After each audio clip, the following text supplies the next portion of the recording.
होळी व धुलीवंदन उत्सवानंतर नाशिक शहरातील ब्रह्मघाट परिसरात वीरांची पारंपरिक मिरवणूक मोठ्या उत्साहात व जल्लोषात काढण्यात आली। ढोलताशांच्या गजरात, लेझीम पथकांच्या तालावर आणि पारंपरिक वेशभूषेत सजलेल्या युवकांच्या सहभागामुळे संपूर्ण परिसरात उत्सवी वातावरण निर्माण झाले होते। धुलीवंदनानंतर आयोजित करण्यात आलेल्या या यात्रेत विविध मंडळे, स्थानिक युवक संघटना आणि नागरिक मोठ्या संख्येने सहभागी झाले होते। वीर परंपरेचे दर्शन घडविणाऱ्या या मिरवणुकीत पारंपरिक शस्त्रांचे प्रदर्शन, घोषणाबाजी आणि सांस्कृतिक सादरीकरणे करण्यात आली।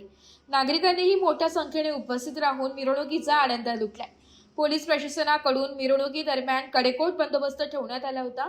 वाहतूक व्यवस्थेसाठी विशेष नियोजन करण्यात आले होते, त्यामुळे कोणतीही अनुचित घटना घडली नाहीये। होळीच्या पार्श्वभूमीवर दरवर्षीप्रमाणे यंदाही ब्रह्मघाट परिसरात वीरांची ही मिरवणूक पारंपरिक पद्धतीने पार पडली असून शहरात उत्साहाचे आणि एकात्मतेचे वातावरण पाहायला मिळालं।